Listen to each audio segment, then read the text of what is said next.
Hi friends, welcome back to my channel. My name is Katie and today we're going to talk all about my November TBR.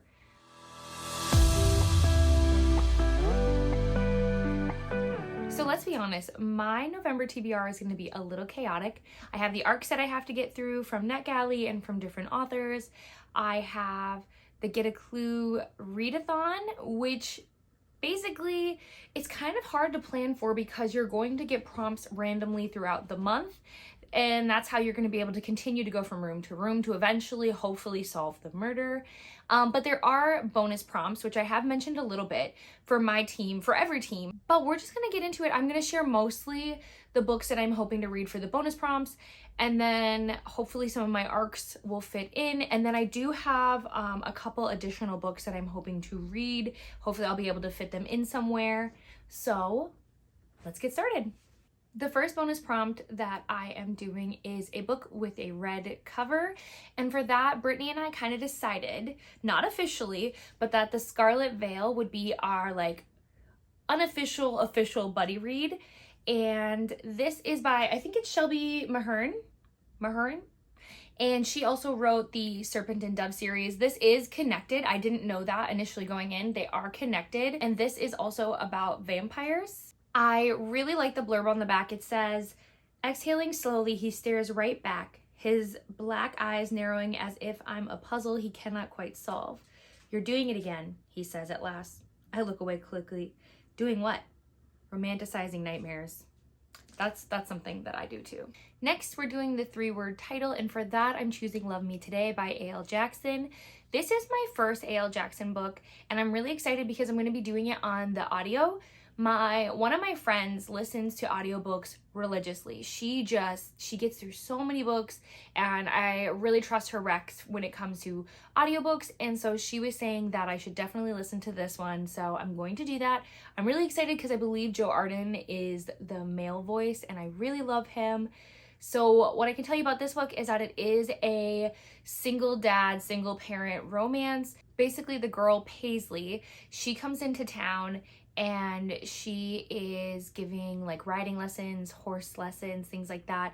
And the dad, who I believe his name is Caleb, his daughter is going to start lessons, and surprise, surprise, Paisley is her instructor. So I'm very excited. Small town, single parent, single dad especially. I really, really eat up these kind of romances, so I cannot wait. I hope it's a favorite, but Joe typically doesn't disappoint.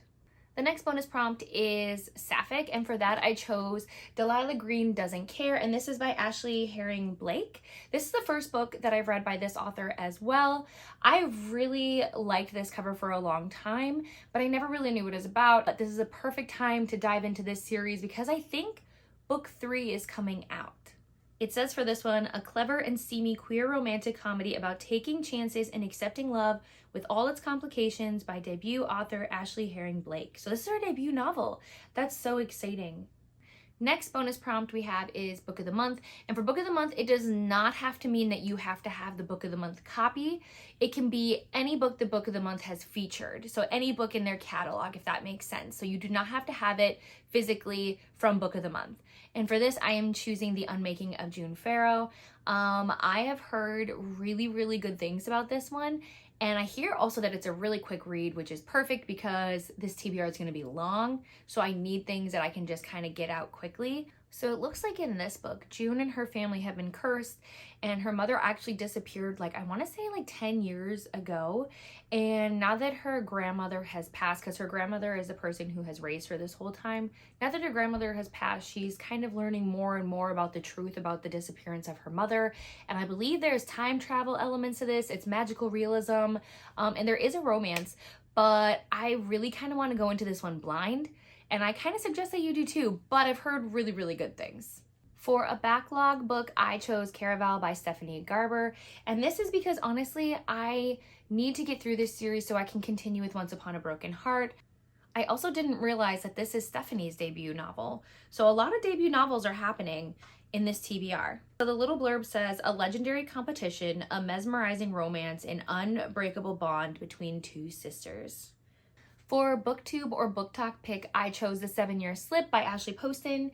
Everybody over the summer was talking about this book. I truly feel like I did not see somebody say remotely a bad thing about it. Maybe one or two people, but for the most part, very positive feedback about this one.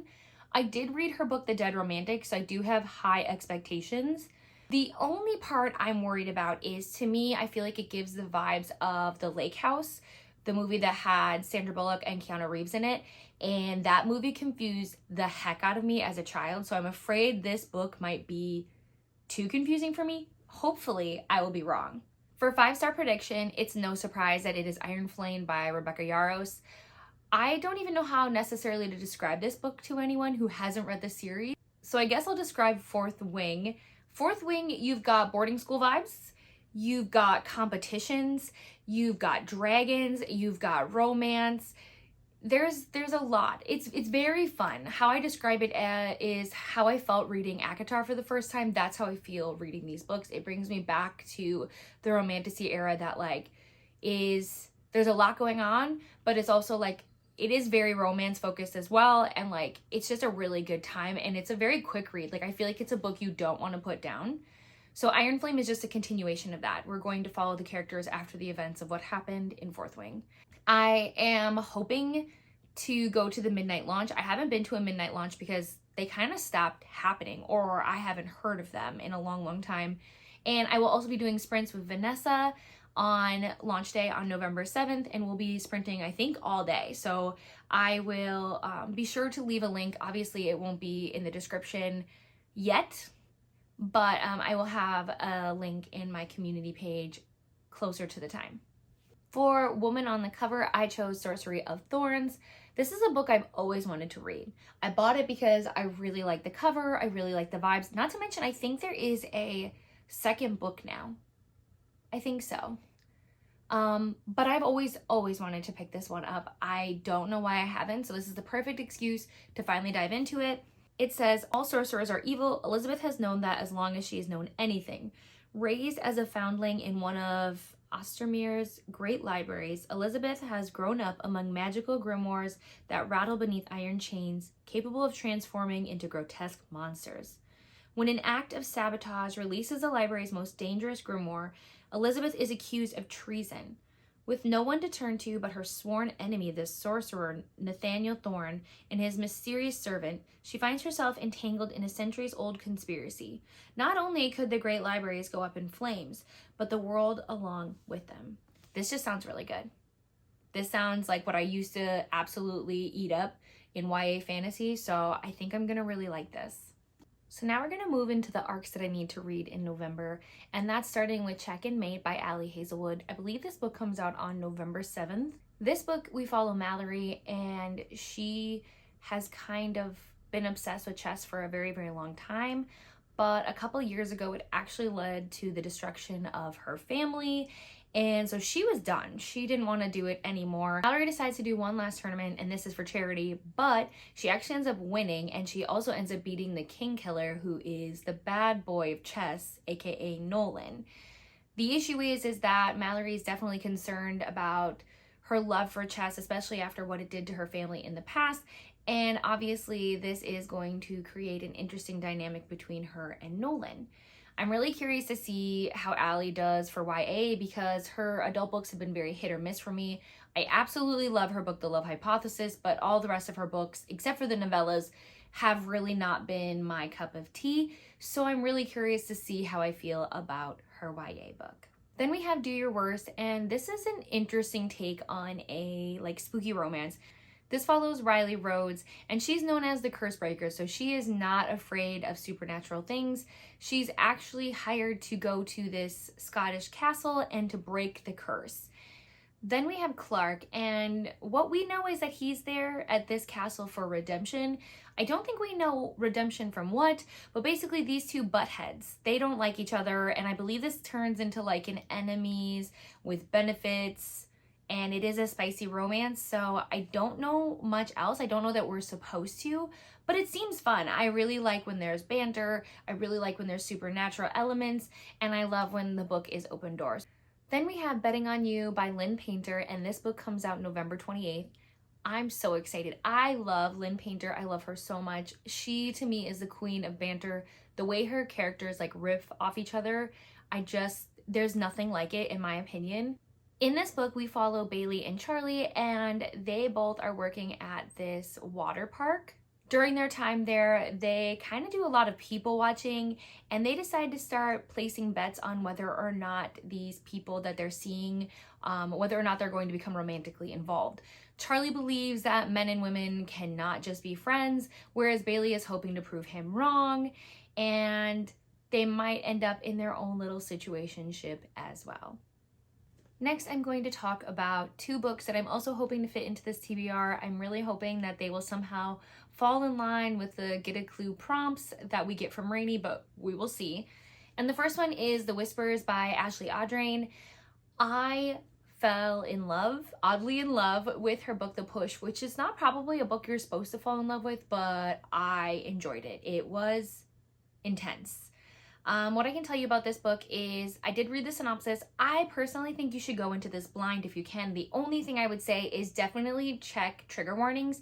If you're sensitive to topics with children, potentially neglectful parents, this might not be the author for you, because her books really do not necessarily have the most likable parents or the most likable children, and it is dark. So please just take care of yourself in that way.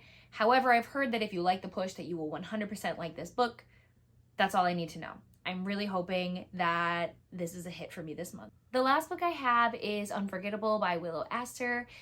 In this book, we follow the female main character, and she was supposed to inherit her family's lodge, but I believe it was bought out by Jameson, and so she's having a really hard time, and she ends up connecting with a stranger, and they have like a hot night of passion, and she finds out eventually that that is actually the person who is now taking over her family lodge, and they have to work together, and it's going to be this very angsty, awkward co-worker, enemies to lovers, small town romance book. So it really ticks all of my boxes, and I've been eyeing it for a long time because the cover is so beautiful, and it's finally time, and it's a whole series, which means that I can continue to live in this world, which I love so much in my small town romances. Well, you guys, these are my hopefuls for the month of November. It's going to change. There's no way that these are all the books that I get to this month because, like I said, with the Get a Clue Readathon, there are prompts that we have no idea about yet to get into the different rooms, so my TBR is going to be all over the place, but I am really hopeful that I'll be able to at least get to the books that I have showed you guys in this video. Thank you so much for watching, and I will see you in the next one. Bye!